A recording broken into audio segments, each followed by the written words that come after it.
Muy buenas noches y bienvenido a un nuevo programa de debate de este día, jueves 10 de junio. Vamos hoy día a tratar de hacer una especie de balance de lo ocurrido en la semana, tanto en la política nacional como en la parte legislativa. Obviamente, el tema de la ley de Bitcoin sigue siendo un tema importantísimo que tiene todavía a toda la población pensando o polemizando en relación a esto que aprobó la Asamblea Legislativa. Hubo también otra cosa importante en la Asamblea, que fue la eliminación de la reserva de la liquidez bancaria o la eliminación para que la Asamblea sea la que determine la reserva monetaria. No sé si podemos hablar también un poquito, digamos, de lo que de la ley de fast food que van a meter al fast food como parte del índice, lo cosa, digamos, que prohíbe la FIFA.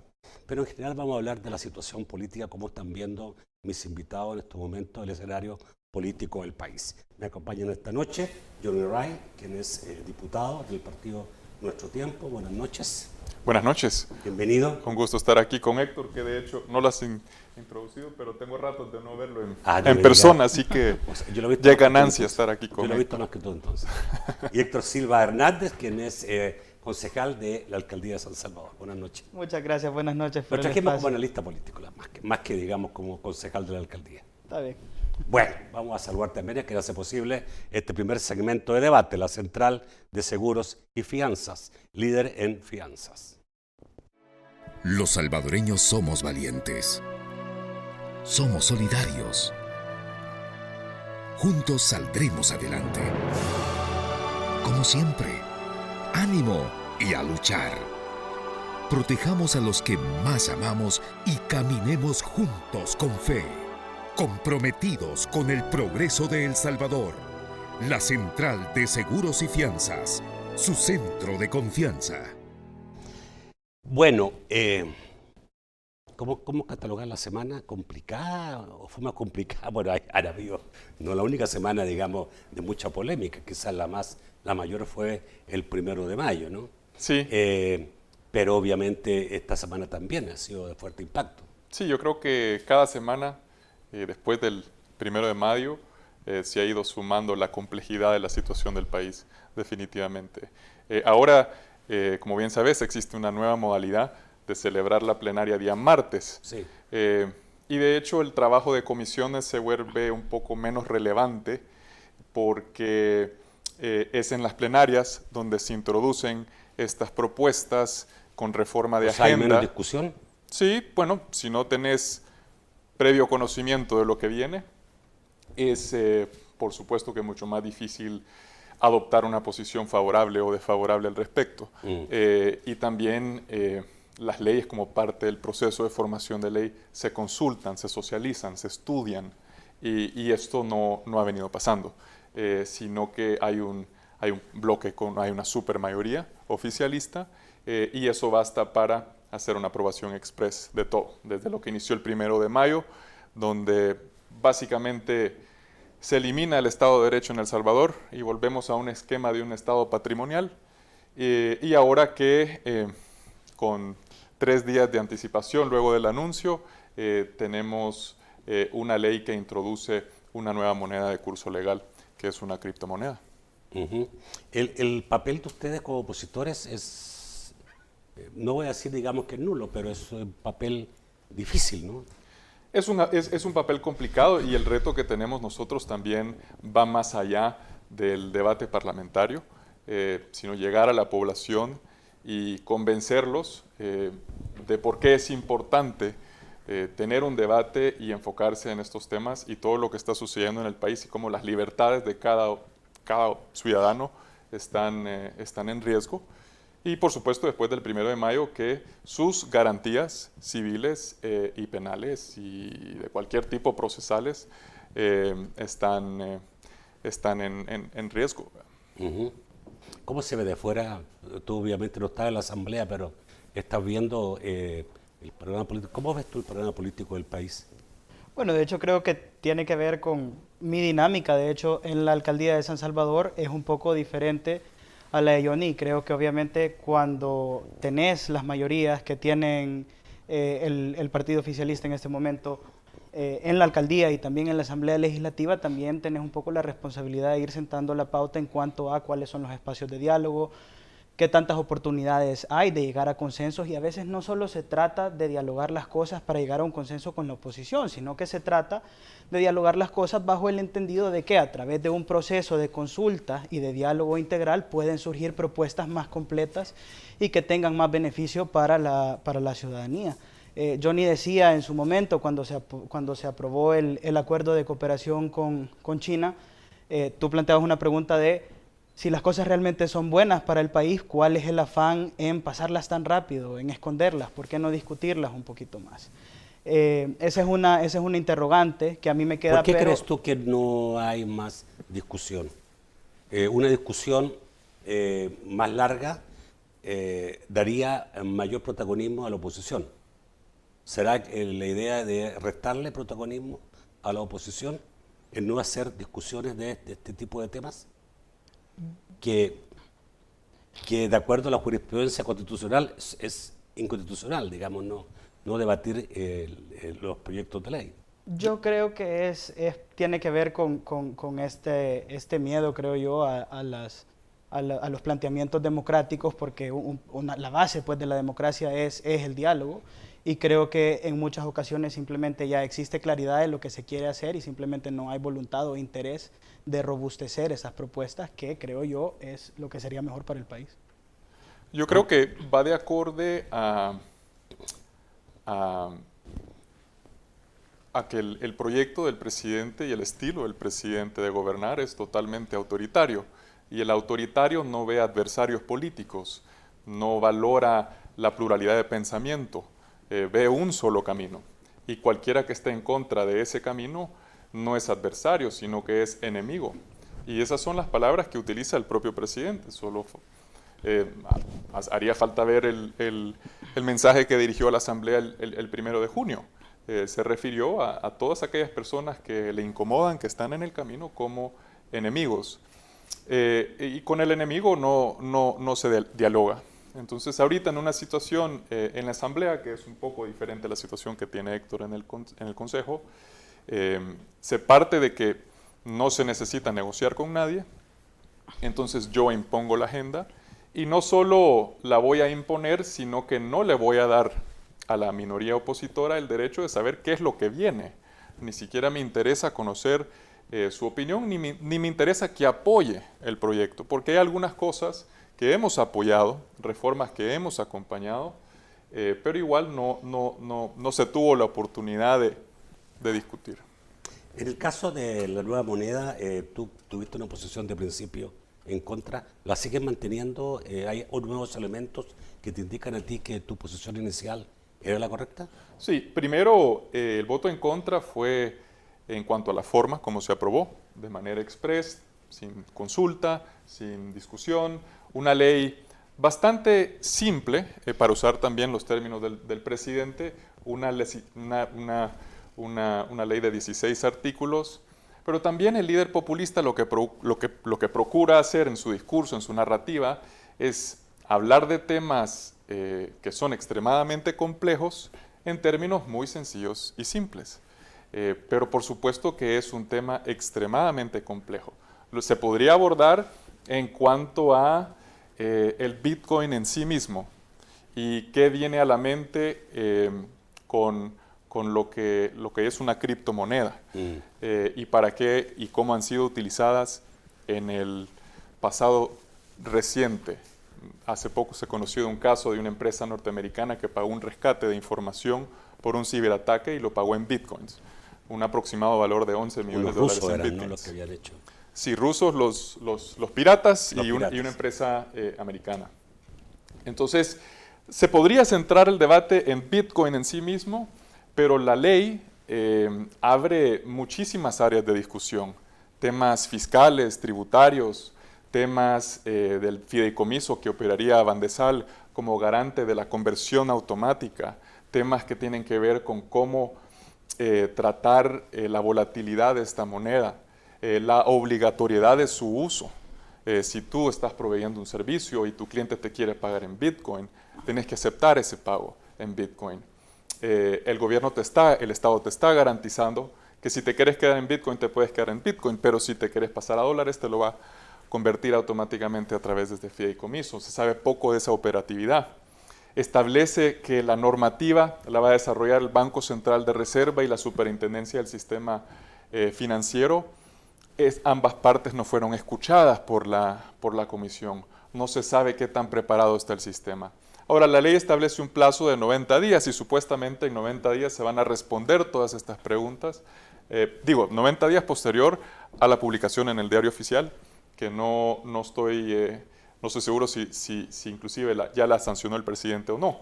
Pero posterior a eso tienen 90 días para responderse todas estas preguntas y estoy seguro que la ciudadanía, tanto como yo, porque yo no soy ningún experto en criptomoneda, y en estos últimos días... ¿Nunca te has metido a eso? No. Ni Nunca, siquiera conocerlo. Digo.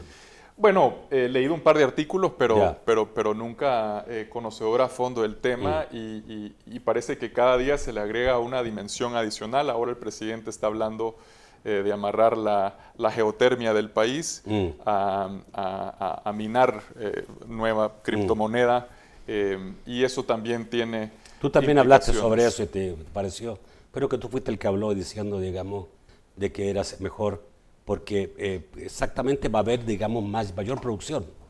Vamos a tener mayor producción. Creo que tú dijiste esa producción pudiera sobre servir. Energía renovable. Sí, por supuesto, pero creo que el presidente lo ha planteado sobre el utilizar energía geotérmica para traer al país todo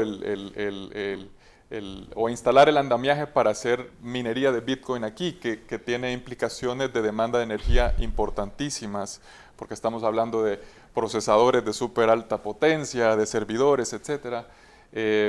Ahora, hay una conversación en redes sociales, el mundo de la criptomoneda, el país ha sonado por todo el mundo, y también se han dejado de hablar otros temas súper relevantes, importantes, que han venido sucediendo desde el 1 de mayo en el país en cuanto a la democracia. Hablemos también de eso. Hoy mira el corte, volvemos rápidamente.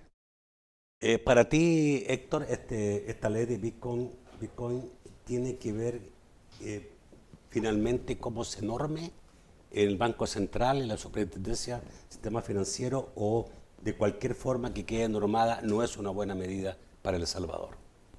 Creo que esos son precisamente el tipo de preguntas que se deberían de responder en una discusión más amplia acerca de este tema, porque estamos hablando de la política monetaria del país, que puede sonar como un término muy frío, pero es algo que tiene que ver directamente con la economía familiar de las y los salvadoreños, por supuesto, es algo que nos afecta a todos. Entonces, esa y otras preguntas quedan en el aire. Por ejemplo, a mí una de las cosas que más me preocupa acerca de este tema con Bitcoin como una moneda de curso legal en El Salvador es el tema de la volatilidad. Si nosotros estamos hablando, por ejemplo, de que se pueden pagar salarios en Bitcoin, Bitcoin cayó desde el 9 de mayo desde el 9 de mayo al 9 de junio, casi un 40%. Pero yo me pregunto, ¿es una exageración decir que se pueden pagar finalmente los salarios y las pensiones por Bitcoin, o es una realidad?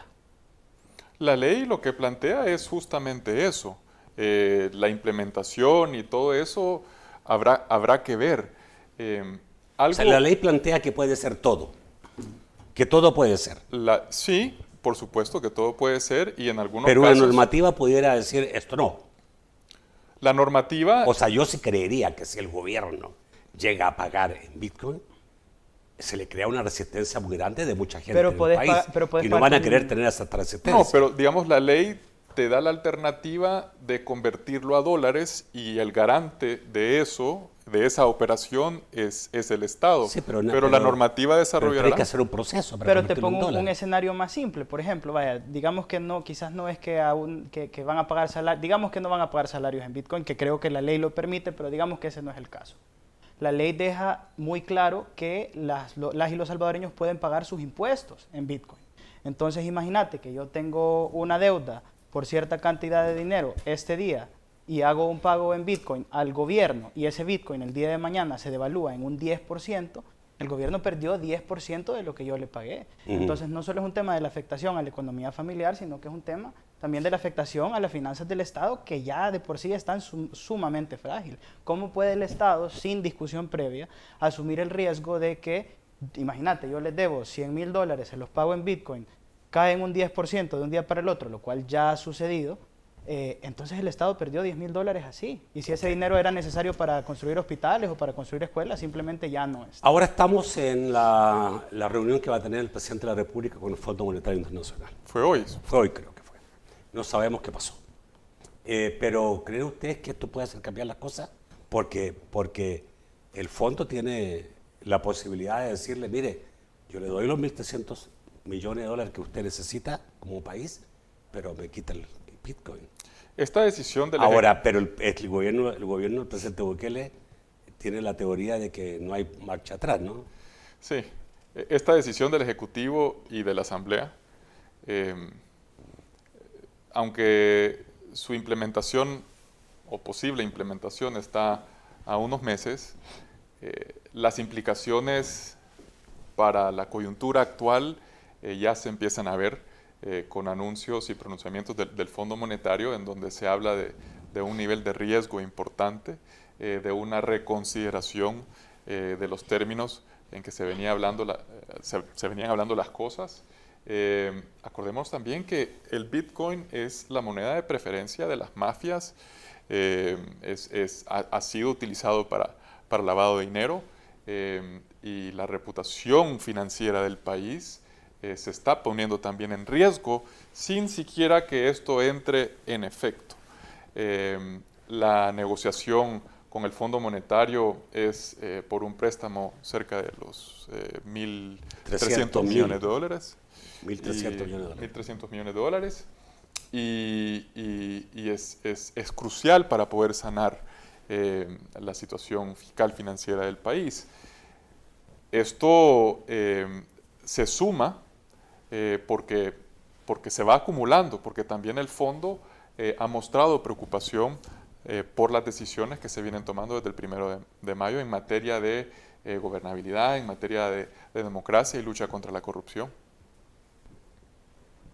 El FMI dijo hoy día, hizo una pequeña aclaración, dijo que no iba a hablar más hasta que después que se reuniera con el presidente, dijo que la medida tomada por El Salvador puede implicar riesgos significativos y le pidió al gobierno hacer un análisis cuidadoso y profundo sobre lo que puede implicarle esto al gobierno, al país, a nosotros como país. Vuelta atrás, no. Ese análisis se debió haber hecho previamente. No, pero conociéndola, de acuerdo a lo que hemos visto del gobierno, ¿el gobierno puede dar pie atrás en todo esto? Podría, debería, pero no creo que lo hagan. Aparte creo que esto, lo otro que demuestra, o que reitera, mejor dicho, es que existe la voluntad política para hacer cambios trascendentales en nuestro país. Es una lástima que no se esté enfocando este gobierno en hacer cambios trascendentales que son deudas históricas para las poblaciones más vulneradas de este país. Porque en El Salvador hay voluntad política para que Bitcoin sea una moneda de curso legal, pero no hay voluntad política para que el agua sea un derecho humano o para que exista una ley antidiscriminación. Entonces, creo que cuando el FMI habla de un gran riesgo, yo me imaginaría que se refieren a este tema que hablamos de la volatilidad, de cómo puede caerse, por ejemplo, un pago en impuestos al gobierno, o cómo puede caerse el valor del salario que se le paga a una persona. Pero yo también consideraría que es un gran riesgo utilizar todo este capital político y esta voluntad política que existe para hacer este tipo de cambios mientras ignoramos deudas históricas que las instituciones como la Asamblea Legislativa tienen con las poblaciones más vulnerables de El Salvador. Las CICIES tampoco, ya se dijo, que no tiene vuelta atrás. No prosperó. No prosperó. Y un tema que está quedando olvidado, que es exactamente por esta discusión de la ley Bitcoin. No prosperó, y antes de morir emitió un comunicado bastante importante, donde se habla que desde la Fiscalía General de la República se asfixiaba el trabajo de investigación a la corrupción, que el gobierno también obstruía y bloqueaba las investigaciones, y no solo eso, inducía a que se investigara exclusivamente a partidos políticos o políticos de oposición, Yo creo que son palabras mayores. Yo siempre he sido muy crítico de la actuación de la OEA, sobre todo desde el 9 de febrero, luego lo que sucedió el 1 de mayo, y parece que ya ha habido un cambio de discurso. Notaba que estaban bastante alineados con el Ejecutivo y que por lo menos el 1 de mayo me parece que ameritaba convocar al Consejo Permanente de la OEA, invocar la Carta Democrática. Eso no sucedió, pero era una campaña, un compromiso y promesa de campaña del presidente de luchar contra la corrupción y montar unas CICIES. Ahora, quienes vimos que esa estaba adscrita al Ejecutivo y fue creada con mucha atención mediática y se generó mucha expectativa, quizás ya éramos un poco pesimistas de que eso iba a prosperar. Y no hay vuelta atrás, y pareciera... Bueno, digamos, hay un informe que lo menciona también el comunicado sobre el manejo de fondos durante la pandemia, durante la emergencia del COVID-19, y ese informe también era incómodo para el gobierno y no quería que eso se publicara. Nosotros hemos dicho públicamente que es vital y de suma importancia que se conozcan los casos o los posibles cometimiento de delito y posibles actos de corrupción que se identificaron en esos informes. Yo no sé si eso es posible según el convenio que se firmó, pero creo que hay que hacer todo esfuerzo por conocer ese informe. Al gobierno pareciera no importarle la OEA, si la OEA se va a enojar o no se va a enojar, si el gobierno de Estados Unidos también. Hay una nueva forma de hacer política internacional. Probablemente tenían conocimiento de ese informe cuando en la Asamblea Legislativa, en una de las primeras sesiones, aprueban una ley que le da total inmunidad y garantiza la impunidad de cualquier acto de corrupción producto de compras irregulares durante la pandemia, popularmente conocida como la Ley Alaví y también mencionada por la OEA, que no se podía trabajar con un gobierno que aprueba este tipo de leyes que garantizan la impunidad. Entonces, sí, yo considero que no hay marcha atrás. A mí me hubiese gustado ver unas CICIES que tenía respaldo tanto del Ejecutivo como del Legislativo, que tenía real independencia y que probablemente había que reformar algunas leyes del Código Penal para poderlas hacer funcionar bien. Bueno, ¿tú crees el corte o no? Sí. 2 minutos. No, tengo que ir al corte entonces. Vamos al corte, volvemos rápidamente. Hay más que hablar sobre esta semana política del país. Ya volvemos. Bueno, otra noticia de la semana fue la detención y los cargos que se fueron sumando en contra del exalcalde de San Salvador, Ernesto Mason. Tengo entendido que la demandante es la alcaldía, ¿no? En este último caso, por la retención de AFP, Seguro Social, a los trabajadores. Sí, la verdad, Nacho, es que no tengo mayor conocimiento. ¿No se ha discutido eso en Consejo? Lo discutimos, no en este contexto, lo discutimos en la primera sesión de Consejo Municipal porque en la primera sesión de Consejo Municipal se aprobó una serie de préstamos, entre los cuales 2 de esos préstamos estaban destinados a pagar cuotas patronales que no se habían pagado, que se había hecho la retención, pero no se había pagado, incluyendo cuotas al Seguro Social, al Ministerio de Hacienda, a AFPs e incluso créditos hipotecarios y otro tipo de cosas. Entonces, en ese momento se discutió con la intención de solventar el tema porque realmente ¿a cuánto asciende todo eso? A ver, básicamente trabajadores. Sí, trabajadores y trabajadoras que se les debían estas retenciones. ¿A cuánto ascendía eso? Se aprobaron alrededor de $7 millones con el propósito de pagar estas retenciones. Al final creo que hubo un tema en el cual la administración anterior, es decir, la administración del señor Mason, había dejado una parte pequeña, pues había dejado una asignación pequeña. Porque se le está acusando por $500.000, no por 7 millones. Sí, claro. No, como te digo, no tengo conocimiento del caso judicial en sí, de cómo se está desarrollando ese caso, pero esos eran los pagos que estaban pendientes en la alcaldía y que se han tenido que hacer en esta administración. Okay. No sé, por ejemplo, si se le está acusando solo por los pagos que se le debían a Hacienda o si se están ¿Eso tomando no corresponde a otras una cosas. discusión del Consejo Municipal? ¿La acción legal que va a tomar el Consejo en contra de un exalcalde? No, creo que esta es una acción legal que viene de la Fiscalía General de la República y que se tendrá que desarrollar más adelante en el sistema judicial, pero no es algo que hemos discutido en este contexto dentro del Consejo Municipal. ¿Qué te parece a ti, digamos, esto Bueno, yo creo que a muchos lo ven como una persecución política, tomando en cuenta lo que decía Ernesto Mason, que él también recibió lo mismo o algo similar cuando tomó la alcaldía. sí, en un país, en una sociedad democrática, demandamos justicia, no venganza. Y cuando no tenés justicia, tenés venganza. Y para tener justicia necesitas independencia judicial, necesitas que la autoridad de seguridad pública sea moderada y humana en el uso de la fuerza, necesitas profesionalismo, necesitas el respeto a principios fundamentales como la presunción de inocencia, se necesitan respetar a las personas los debidos procesos y me parece extremadamente fuera de lo normal el que posterior a una audiencia celebrada para revisar medidas donde se dicta una detención en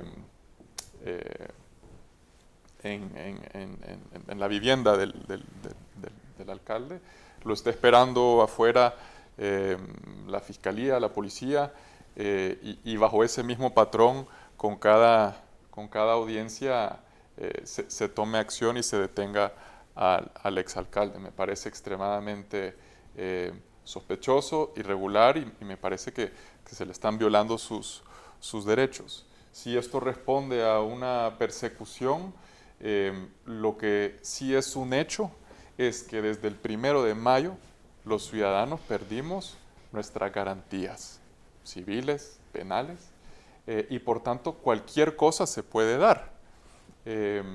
Entonces sí preocupa esta situación. Al final lo que uno quiere como ciudadano es que se haga justicia. Si alguien ha cometido un delito, tiene que pagar y tiene que defenderse en los tribunales. Pero por supuesto, mientras no es condenado, se presume su inocencia.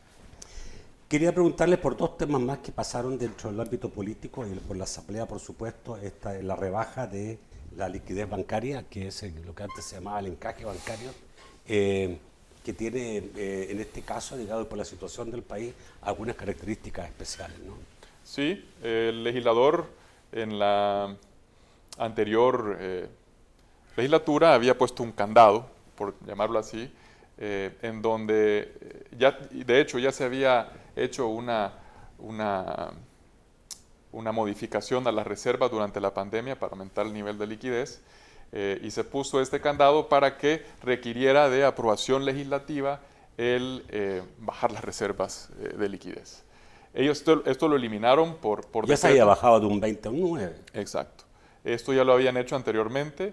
De momento no lo han vuelto a hacer, pero lo que hicieron fue darle la facultad al Banco Central de Reserva y no tiene que consultar o buscar aprobación de la Asamblea para hacerlo. Ahora, si ellos requerían de aprobación legislativa, lo hubiesen obtenido.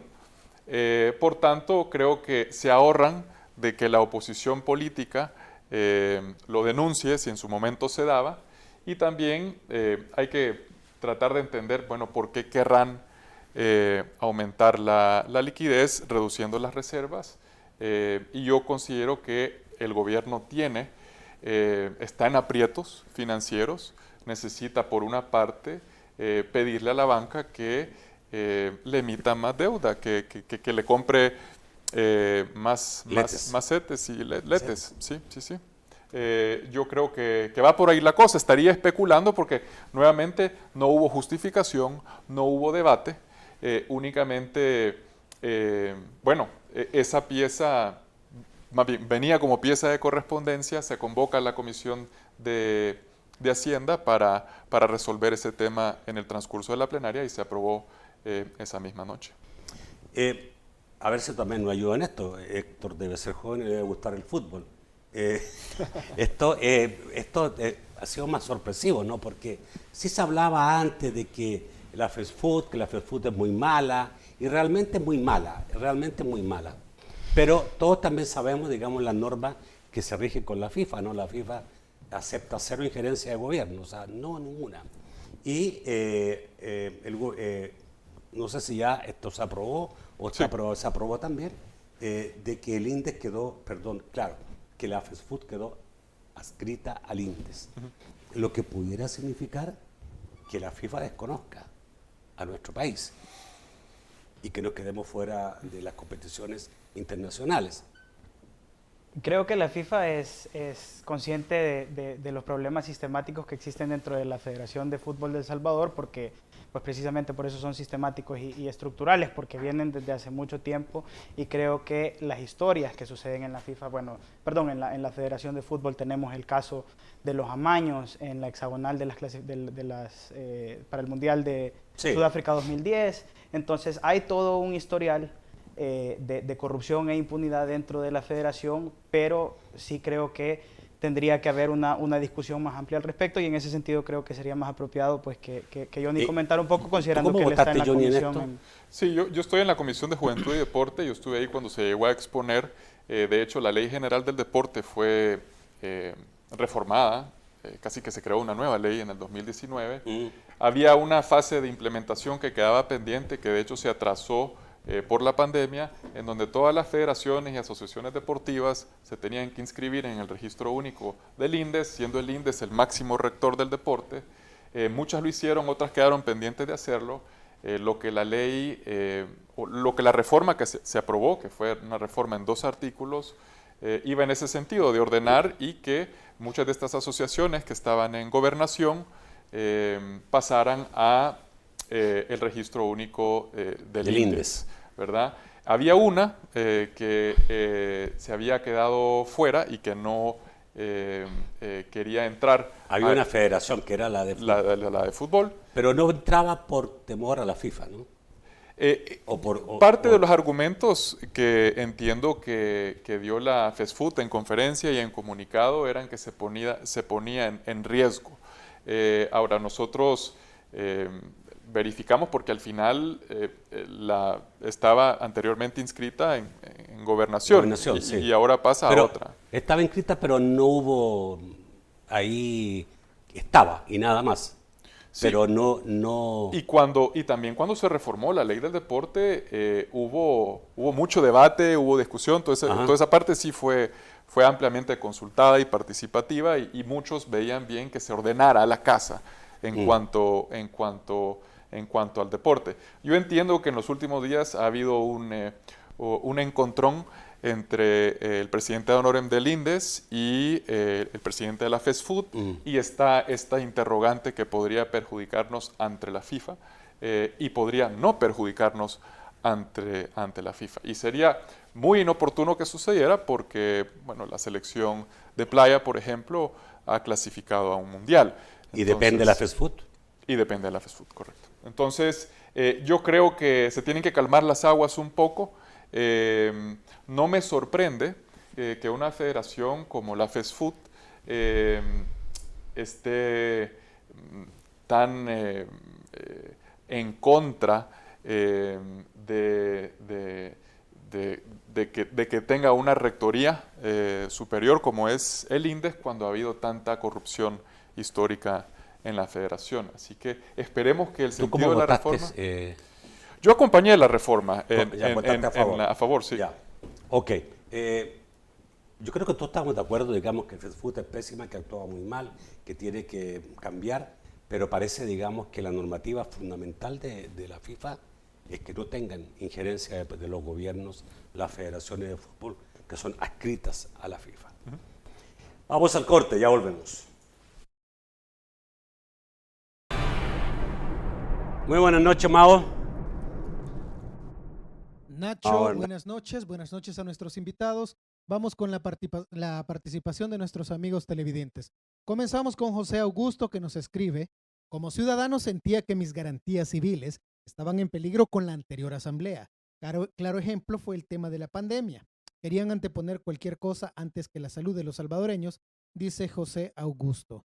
Emilio Monterrey sugiere: don Nacho pregunte a sus invitados si tuviesen la oportunidad, ¿qué consejo darían el presidente en temas como Bitcoin, plan control territorial, relaciones exteriores con énfasis en la relación Estados Unidos-El Salvador? Saludos y bendiciones a todos. Miguel escribe: buenas noches, señores panelistas. Si en China en las últimas horas han detenido a cientos de personas que estaban lavando dinero, ¿cómo haría El Salvador para detectar a esta mafia de delincuentes? Saludos, dice Miguel. Adalberto Guzmán dice: como población nos queda claro que el Bitcoin no es una moneda física, pero sí una divisa con la que se puede realizar transacciones. Por ende, tengo totalmente claro que tiene un valor monetario y un uso versátil que va de la mano con la vanguardia y el desarrollo tecnológico, opina Adalberto. Dani nos dice: la triste ventaja de este gobierno es que la mayoría del pueblo no entiende los temas que se discuten en la Asamblea Legislativa. Y otra ventaja es que son de memoria corta, porque a todos se nos olvidó a los mencionados por Estados Unidos en casos de posible corrupción. Finalmente, Doris nos escribe y pregunta: y no pagarán impuestos, por lo tanto el Estado no tendrá ingresos, refiriéndose al Bitcoin. ¿Con qué dinero pagará los préstamos millonarios? Vamos al set para las respuestas de nuestros invitados del partido Nuestro Tiempo. Ok, escucharon, ¿no? Porque Sí. Mao iba como para abajo, digamos, el sonido. Sí, sí. Casi al final. Bueno, ¿qué quiere responder? ¿Por dónde quieren empezar? Héctor. Sí, bueno, primero con qué le aconsejaría, si tuviera la oportunidad, al presidente Bukele en cuanto a los temas que planteaba el televidente. Ahí creo que el consejo más sano sería no tenerle miedo a la discusión y al diálogo, porque cuando las propuestas y cuando las ideas son realmente buenas, tienen el sustento para sobrevivir un poquito más de discusión y de diálogo que el que se pueda dar una noche en la Asamblea Legislativa. Cuando las ideas son buenas, pueden sobrevivir e incluso beneficiarse de sesiones importantes e integrales de diálogo, y no solo con la oposición que ellos puedan creer insignificante, sino que también con organizaciones de sociedad civil y con tanques de pensamiento que se dedican justamente a esto. Y también teniendo en cuenta que los miembros de la oposición que están en la Asamblea Legislativa están ahí porque fueron electos y electas por salvadoreños y salvadoreñas, e ignorar las voces de la oposición es ignorar las voces de los miles de salvadoreños y salvadoreñas que votaron por ellos. Entonces mi consejo sería ese: no tenerle miedo al diálogo. Si las ideas realmente son buenas, ¿por qué no exponerlas y realmente favorecerse de lo que pueda salir de ese diálogo? Y en cuanto a lo que se mencionaba de esto como una estrategia comunicacional para olvidarnos de todo el tema de las personas que fueron mencionadas en la lista que se publicó en Estados Unidos, creo que ya pronto se publicará otra lista.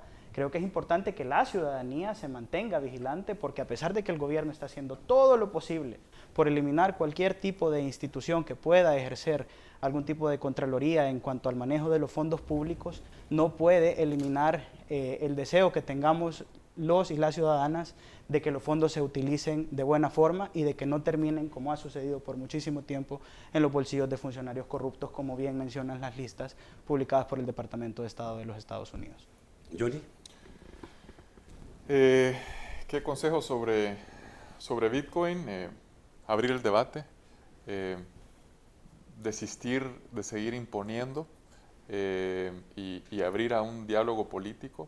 Me parece que para hablar de modernización de la banca, de digitalización, de desarrollo tecnológico, que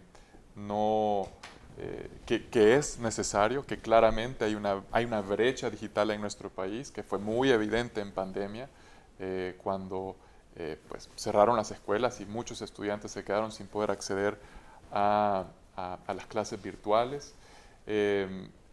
Ese desarrollo viene y ese desarrollo debe ser nuestra apuesta en cuanto a recurso humano, en cuanto a educación, por supuesto, pero solo el hecho de haber aprobado, porque tengo una supermayoría, una nueva moneda de curso legal porque sí, sin explicar el por qué, el cómo, me parece la forma equivocada de hacer las A ver, cosas. ha explicado el presidente, ha explicado, pero, y te lo quiero decir lo que él ha dicho para ver si tú realmente, digamos, concuerdas con él. Él cree que esto va a traer desarrollo, que esto va a traer inversión, que esto va a darle a la sociedad salvadoreña inclusión en materia tecnológica. Esos fines son muy buenos. Y ¿Pero son posibles con esto? Como te digo, O sea, ¿esta ley es para eso? los fines, aunque, si son genuinos o no son genuinos, pero los fines en sí suena muy bonito y son ¿El válidos y Bitcoin son puede traer necesarios. inversión? ¿Puede traer...? Pero no podemos hablar de los fines sin hablar de los medios. ¿Y qué sabemos de los medios? ¿Qué sabemos de Bitcoin? Que es la criptomoneda de preferencia de grupos organizados del crimen. Que, bueno, ya un televidente hablaba de lo que sucedía en China y que cómo es posible detectar delincuentes. No es posible detectarlo, porque son anónimas las transacciones. Estos son los retos que presenta el utilizar o el integrar este tipo de criptomoneda al país y que somos el primero, entonces por tanto somos un experimento. Alguien hablaba de también la dificultad, bueno, la ley habla que los intercambios en bitcoins no serán, no habrá una ganancia de capital, un castigo impositivo. Si tú tienes Bitcoin en Estados Unidos y tú retirás o lo convertís en dólares, como eso es considerado un activo financiero allá, tú vas a pagar una ganancia de capital. En El Salvador no. En El Salvador vas a convertir tu Bitcoin en dólares. Entonces creo que por ahí va un poquito el discurso del presidente de lo que puede darse aquí. ¿El atractivo para algunos a venir a hacerlo acá? ¿El atractivo? Para algunos de manejar el Bitcoin desde El Salvador, porque Claro. no va a pagar, digamos, por ganancia de capital. Claro, por supuesto, por supuesto. Pero al no tener posibilidad de identificar el origen de esos fondos, ¿a quién podríamos estar invitando al país? Yo creo que eso también hay que preguntarse. Coincido con la persona que habla de que los salvadoreños tenemos memoria corta y que nos... a veces no pensamos tan críticamente y aceptamos lo que nos dicen, y yo creo que hay que ser críticos, hay que apostarle al pensamiento, aunque pensar sea privilegiar lo complejo, y El Salvador tiene problemas muy complejos, pero no podemos estar de brazos cruzados y aceptar todo lo que nos dicen como verdad. No sé si se me queda algo más. Plan control territorial, yo, primer consejo, délo a conocer de manera completa. Conocemos partecitas, pero no conocemos el plan de manera completa porque es información reservada, como es mucha información oficiosa en este gobierno. Les quería preguntar cómo va el partido, porque uno normalmente habla de eso en elecciones. ¿Qué pasa cuando no hay elecciones? ¿Está el partido vivo? ¿Está ganando gentes o no? El partido está en una fase de, primero, tenemos que aprender de lo sucedido en febrero.